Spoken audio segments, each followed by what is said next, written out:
इयत्ता 7वी विषय सामान्य विज्ञान घटक 5वा अन्नपदार्थांची सुरक्षा उपघटक अन्नरक्षण पद्धती अन्नपदार्थांची सुरक्षा या पाठामध्ये आपण अन्नरक्षण पद्धती याबद्दलची माहिती पाहणार आहोत.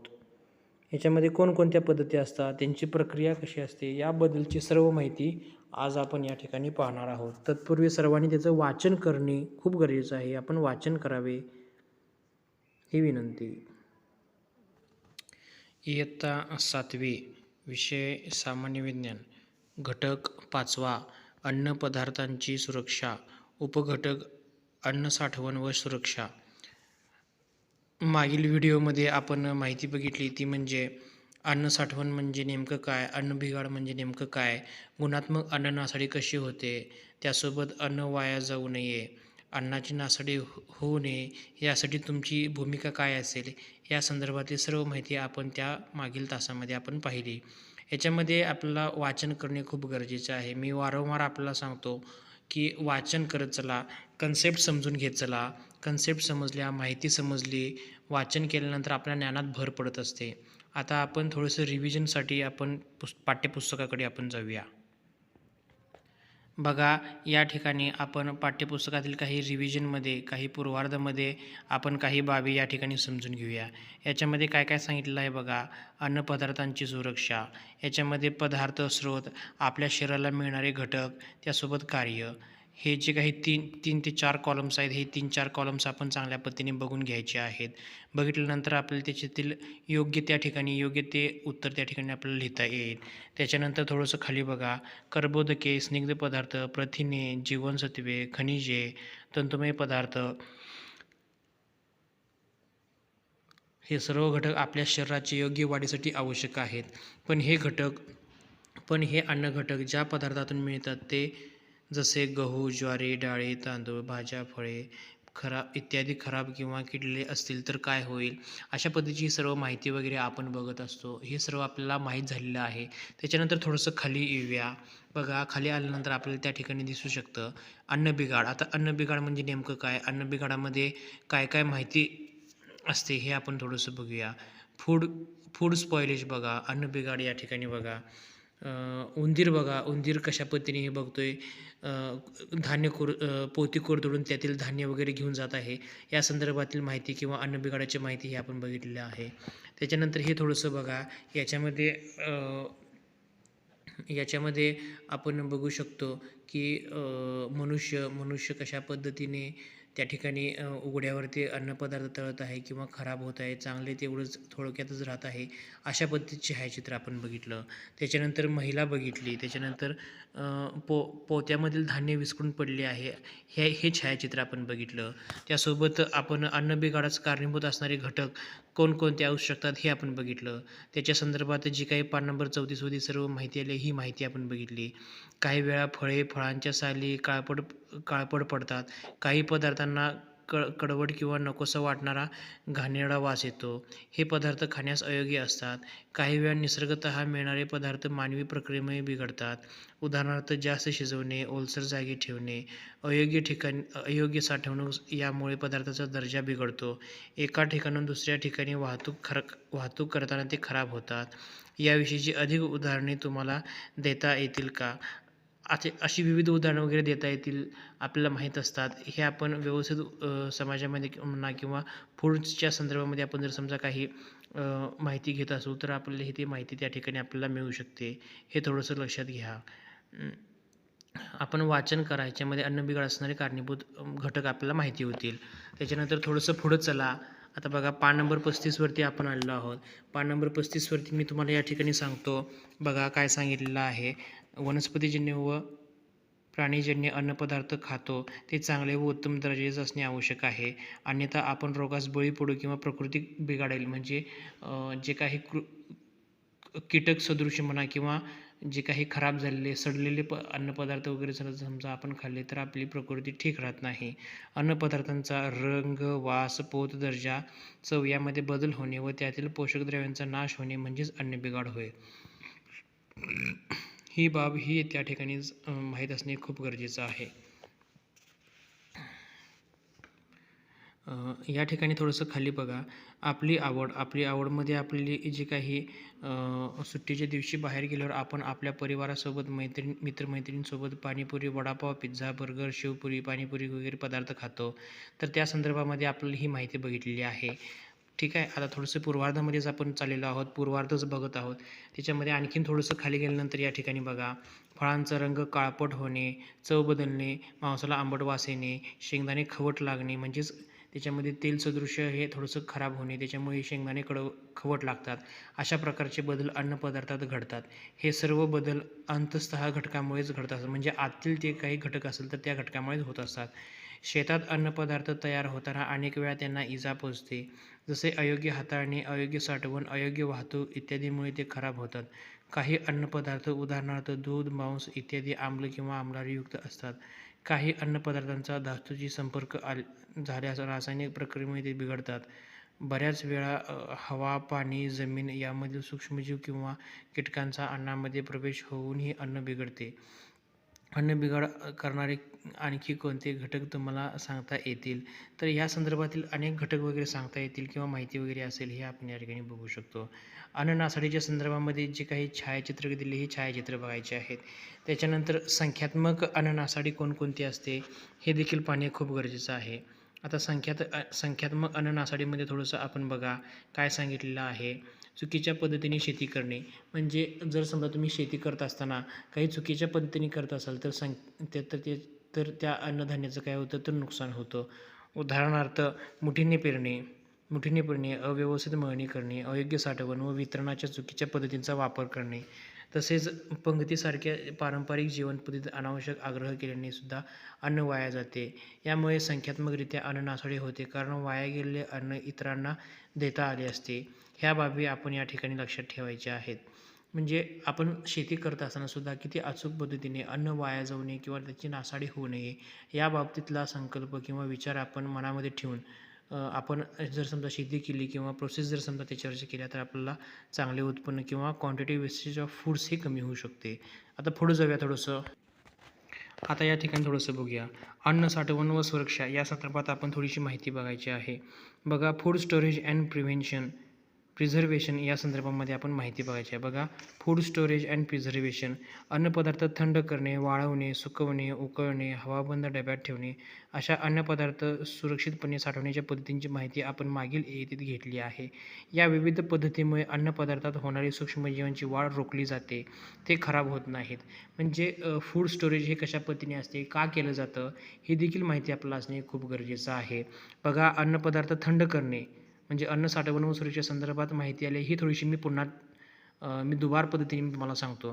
बघा अन्नपदार्थ थंड करणे, वाळवणे, सुकवणे, उकळणे, हवाबंद डब्यात ठेवणे अशा अन्नपदार्थ सुरक्षितपणे साठवण्याच्या पद्धतींची माहिती आपण मागील इयत्तेत घेतली आहे. या विविध पद्धतींमुळे अन्नपदार्थात होणारी सूक्ष्मजीवांची वाढ रोखली जाते आणि ते खराब होत नाहीत. बघा अन्नरक्षण व परिरक्षण. अन्नरक्षणाच्या संदर्भामध्ये थोडंसं बघूया आपण. अन्नरक्षण म्हणजे वेगवेगळ्या कारणांनी अन्नातील सूक्ष्मजीवांची वाढून ते खराब होते. कीड लागणे यापासून अन्न सुरक्षित ठेवणे म्हणजे अन्नरक्षण होय.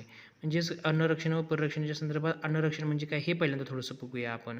वेगवेगळ्या कारणांनी अन्नातील सूक्ष्मजीव वाढून ते खराब होणे, कीड लागणे यापासून अन्न सुरक्षित ठेवणे म्हणजे अन्नरक्षण होय. ठीक आहे. अन्न साठवण व सुरक्षा या संबंधी आपण माहिती पाहत आहोत. याच्यामध्ये थोडंसं बघा अन्नपदार्थ थंड करणे, वाळवणे, सुकवणे, उकळणे, हवाबंद डब्यात ठेवणे असे अन्नपदार्थ सुरक्षितपणे साठवण्याच्या पद्धतींची माहिती आपण मागील इयत्तेत घेतली आहे. या विविध पद्धतीमुळे अन्नपदार्थात होणारी सूक्ष्मजीवांची वाढ रोखली जाते आणि ते खराब होत नाहीत.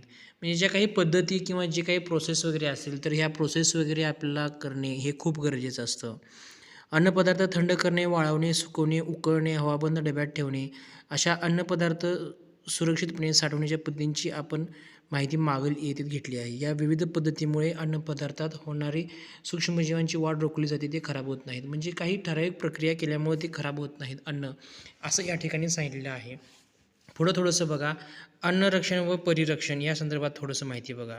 बघा अन्नरक्षण वेगवेगळ्या कारणाने अन्नातील सूक्ष्मजीव वाढून ते खराब होते. कीड लागणे यापासून अन्न सुरक्षित ठेवणे म्हणजे अन्नरक्षण होय. म्हणजे बघा या ठिकाणी काय सांगितलेलं आहे, अन्नरक्षण. वेगवेगळ्या कारणांनी अन्नातील सूक्ष्मजीव वाढून ते खराब होते.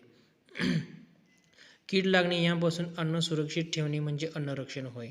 म्हणजे ही माहिती आपल्याला माहीत असणे खूप गरजेचं आहे. याच्यामध्ये वेगवेगळ्या कारणातील अन्नातील सूक्ष्मजीव वाढून ते खराब होणे, कीड लागणे यापासून अन्न सुरक्षित ठेवणे म्हणजे अन्नरक्षण होय. म्हणजे आपण जे काही सायट्रिक ॲसिड म्हणा किंवा व्हिनेगर्स वगैरे वापरून आपण अन्न सुरक्षित राहण्यासाठी ज्या काही क्रिया वगैरे करतो किंवा जे काही प्रक्रिया करतो, ह्या प्रक्रियेच्या संदर्भातला हा अन्नरक्षण हा एक भाग आहे. ही बाब लक्षात ठेवायची आहे. पुढं थोडंसं बघा, अन्न परिरक्षण. म्हणजे अन्न परिरक्षण म्हणजे काय, त्यातीलच हा पुढचा भाग आहे. अन्नामधील अंतर्गत घटकामुळे होणारे बिघाड टाळून अन्न दीर्घकाळ टिकवण्यासाठी त्यामध्ये वेगवेगळ्या परिरक्षकांचा वापर केला जातो. या पद्धतीला अन्न परिरक्षण असे म्हणतात. बघा, अन्न परिरक्षण म्हणजे नेमकं काय, अन्नातील अंतर्गत घटकामुळे होणारा बिघाड टाळून अन्न दीर्घकाळ टिकवण्यासाठी त्यामध्ये वेगवेगळ्या परिरक्षकांचा वापर केला जातो. या पद्धतीला अन्न परिरक्षण असे म्हणतात. म्हणजे ज्या काही अंतर्गत घटकामुळे बिघाड टाळण्यासाठी ज्या काही क्रिया करणे गरजेचे आहे, तर त्या क्रिया करणे हे खूप गरजेचं असते. दीर्घकाळ टिकवण्यासाठी त्यामुळे वेगवेगळ्या परिरक्षकांचा, मगाशी तुम्हाला मी म्हटलं की सायट्रिक ॲसिड्स म्हणा, व्हिनेगर म्हणा किंवा मीठ म्हणा किंवा तेल वगैरे वापरलं जातं. तर अशा काही पद्धतींचा वापर करून अन्न परिरक्षण वगैरे केलं जातं. ही बाब या ठिकाणी सांगितलेली आहे. याच्यासाठी पान नंबर 36 वरली हे जे काही अन्नरक्षण व अन्न परिरक्षणच्या संदर्भामध्ये माहिती आली आहे, ही सर्व माहिती तुम्ही काय करायची आहे, वाचायची आहे. वाचल्यानंतर आपल्याला याच्यातील संदर्भातील सर्व माहिती तुम्हाला व्यवस्थित कळू शकेल. पुढं थोडंसं जाऊया आपण. बघा या ठिकाणी काय सांगितले आहे, कोण काय करते असे हे या ठिकाणी सांगितलं आहे. कोण काय करते असं विचारलेलं आहे. अन्न आणि औषध प्रशासन FDA अन्न आणि औषधे यांचे प्रमाणीकरण करून त्यांच्या निर्मितीवर व वाटपावर नियंत्रण ठेवणारी ही शासकीय यंत्रणा आहे. अन्न सुरक्षितता आणि मानांकने कायदा 2006 अनुसार भारतीय अन्न सुरक्षितता आणि मानांकने प्राधिकरण FSSAI या संस्थेची स्थापना करण्यात आलेली आहे. त्याचे संकेतस्थळ बघा, www.fssai.gov.in, www.fdamaharashtra.gov.in असं दिलेलं आहे. बघा, कोण काय करते याच्या संदर्भामध्ये एक विशिष्ट पद्धतीची, एक विशिष्ट स्वरूपाची माहिती दिली आहे. ही माहिती थोडीशी मी पुन्हा या ठिकाणी स्क्रीनवरती सांगत आहे, दाखवत आहे. हे थोडंसं आपण बघायचं आहे. बघा, अन्न आणि औषध प्रशासन. अन्न आणि औषध प्रशासन म्हणजे FDA च्या संदर्भामध्ये ही माहिती आहे. आपलं जे काही भारताच्या संदर्भात म्हणजे अन्न व औषध प्रशासन जे काही नियामक करणे किंवा नियम तयार करणे, कोणत्या औषधांचा पुरवठा करणे, सप्लाय करणे, औषध स्वीकारणे, औषध देणे, अशा स्वरूपाची माहिती आपल्याला माहीत असणे हे खूप गरजेचं असतं. अन्न आणि औषधे यांचे प्रमाणीकरण करून त्यांच्या निर्मितीवर व वाटपावर नियंत्रण ठेवणारी ही शासकीय यंत्रणा आहे. म्हणजे प्रत्येक देशामध्येच म्हणा, आपल्या देशात सुद्धा किंवा इतर देशामध्ये सुद्धा अशी एक विशिष्ट पद्धतीची अशी एक नियंत्रण यंत्रणा असते. त्या नियंत्रण यंत्रणेनुसार हे संपूर्ण कामकाज चालत असतं. त्याच पद्धतीने ही FDA आपल्या देशामध्ये आहे.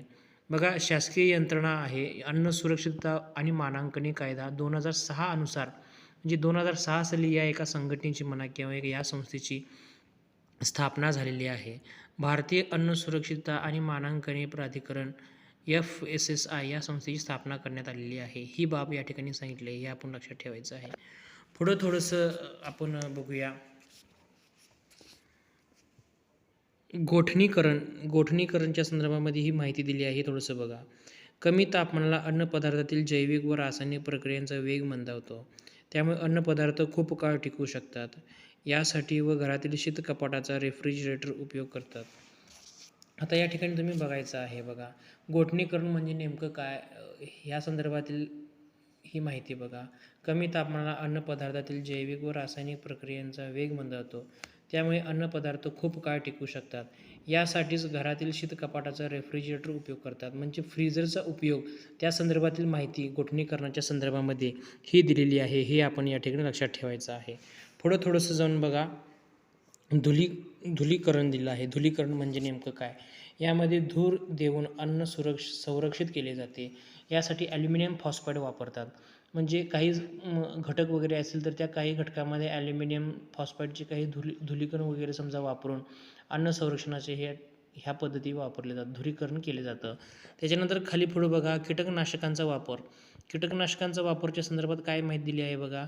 पोत्यात धान्य भरल्यावर मेलॅथिओनचा फवारा पोत्यावर मारतात. या ठिकाणी थोडंसं तुम्ही बघू शकता कीटकनाशकांचा वापर यामध्ये. पोत्यात धान्य भरल्यावर मेलॅथिओनचा फवारा पोत्यावर मारतात. म्हणजे एक विशिष्ट पद्धतीची ही प्रक्रिया आहे. या प्रक्रियेद्वारे आपल्याला या ठिकाणी अन्न संरक्षण केले जाते. म्हणजे अन्न रक्षणाच्या या पद्धतीमध्ये आपण 1, 2 फ्रीज गोठणीकरण म्हणा, धुरीकरण आणि कीटकनाशकांचा वापर ही बाब बघितली. आता थोडंसं पुढं जाऊन हे एक आणखीन एक महत्त्वाची बाब या ठिकाणी आलेली आहे. ती म्हणजे बघा किरणीयन. किरणीयन म्हणजे काय बघा, या ठिकाणी बघा किरणीयन ही एक संकल्पना दिली आहे. अत्याधुनिक ज्या काही पद्धती फूड संरक्षणाच्या संदर्भात ज्या आहेत त्या सांगितलेल्या आहेत. यामध्ये बघा किरणीयन या पद्धतीत अन्नपदार्थावर आयनी भवन करणाऱ्या किरणांचा मारा करतात. उदाहरणार्थ उच्च ऊर्जायुक्त इलेक्ट्रॉन त्वरकांद्वारा ॲक्सिलेटर निर्मित क्ष किरण वा किरणोत्सारी समस्थानिकांद्वारे उत्सर्जित गॅमा किरण या प्रक्रियेमुळे सूक्ष्मजीव, बुरशी व कीटकांचा नाश होतो. फळांच्या पिकण्याचा कालावधी वाढल्यामुळे त्यांची हानी कमी होते. तसेच अंकुरण्याची प्रक्रिया मंद झाल्यामुळे बटाटे, कांदे इत्यादी अन्नपदार्थ जास्त कालावधीसाठी टिकू शकतात. आता हे या ठिकाणी तुम्ही थोडंसं बघू शकताय काय काय सांगितलं आहे बघा. किरणीयांच्या संदर्भामध्ये मी थोडंसं स्पष्टीकरणात्मक या ठिकाणी बोलतो. या पद्धतीत अन्नपदार्थावर आयनीभवन करणाऱ्या किरणांचा मारा करतात. म्हणजे विशिष्ट पद्धतीचे काही किरणीभवन असतात किंवा एक विशिष्ट यंत्रणा असते, तर त्या यंत्रणेद्वारे आयनीभवन केले जाते. उच्च ऊर्जायुक्त इलेक्ट्रॉन म्हणजे बघा उच्च ऊर्जायुक्त इलेक्ट्रॉन त्वरकांद्वारा ॲक्सिलेटर निर्मित क्ष किरण वा किरणोत्सारी समस्थानिकांद्वारे उत्सर्जित गॅमा किरण या प्रक्रियेमुळे सूक्ष्मजीव, बुरशी व कीटकांचा नाश होतो. फळांच्या पिकण्याचा कालावधी वाढल्यामुळे त्यांची हानी कमी होते. तसेच अंकुरण्याची प्रक्रिया मंद झाल्यामुळे बटाटे, कांदे इत्यादी अन्नपदार्थ जास्त कालावधीसाठी टिकू शकतात. ह्या गोष्टी आपण या ठिकाणी थोड्याशा बघायच्या आहे चांगल्या पद्धतीने. नेमकं काय सांगितलेलं आहे. कांदे व बटाट्याला मोड येऊ नयेत किंवा अंकुर फुटू नये या संदर्भातील ही किरणीयन जी काही एक प्रक्रिया आहे ही देखील प्रक्रिया आपल्याला या ठिकाणी मी तुम्हाला सांगितली आहे. हे आपण लक्षात ठेवायचं आहे. त्याच्यानंतर थोडंसं आपण पुढं जाऊया त्याच पानावरती. काय सांगितलं बघा वायूचा वापर. आता वायूचा वापर म्हणजे कोणत्या वायूचा वापर केलेला आहे, कशा पद्धतीने वायूचा वापर केला जातो हे देखील आपल्याला माहीत असणे खूप गरजेचं आहे. वेफर्स व इतर खाद्यपदार्थ हवाबंद पिशव्यामध्ये करताना नायट्रोजन वायूचा उपयोग करून त्यातील कीटक व बुरशीच्या वाढीला आळा घातला जातो. आता आपण अनेक काही पॅकेट्स स्वरूपामध्ये काही अन्नपदार्थ, खाद्यपदार्थ खात असतो. आता त्याच्यामध्ये वेफर्स असतील, चकली असेल, चिवडा असेल, याच्यामध्ये जे काही खराब होऊ नये म्हणून नायट्रोजन वायूचा त्याच्यामध्ये वापर करतात व त्याच्यामुळे कीटक व बुरशीचा त्याला वाढीला आळा घातला जातो. जे काही आता रेटोपॅक म्हणून सध्या जे काही पॅकबंद स्वरूपामध्ये जे काही बाजारामध्ये उपलब्ध झाले आहे, ते कशा स्वरूपात झाले आहे तर त्याच्यामध्ये ज्यावेळेला पॅकिंग करतो तर त्याच्या आतमध्ये थोडासा का होईना नायट्रोजन वायूचा वापर केला जातो. नायट्रोजन वायूचा वापर करून खाद्यपदार्थ त्याच्यामध्ये घालतात व त्यानंतर रेटोपॅक केलं जातं. रेटोपॅक केल्यानंतर हे तुम्ही एक 6 महिने, 7 महिने, 8 महिनेपर्यंत जर समजा तुम्ही ती खाद्यपदार्थाची पिशवी जर समजा बाजारामध्ये तशीच राहिली तरीसुद्धा त्यातील खाद्यपदार्थाला काही बाधा येत नाही, असं त्या ठिकाणी आपण अर्थ घेऊ शकतो किंवा ही माहिती त्याच्यामध्ये आहे. त्याच्यानंतर थोडंसं पुढं बघा परिरक्षकांचा वापर. यामध्ये थोडंसं बघा नैसर्गिक परिरक्षक बघा. परिरक्षकांचा वापर, नैसर्गिक परिरक्षक निसर्गतः उपलब्ध असणारे पदार्थ यात प्रामुख्याने मीठ, साखर, तेल वापरून बनवलेली लोणची, जाम, मुरांबे, पेठा इत्यादी पदार्थ तयार करतात. बघा नैसर्गिक परिरक्षकांच्या संदर्भात निसर्गतः उपलब्ध असणारे पदार्थ यात प्रामुख्याने मीठ, साखर, तेल वापरून बनवलेली लोणची, जाम, मुरांबे, पेठा इत्यादी पदार्थ तयार करतात.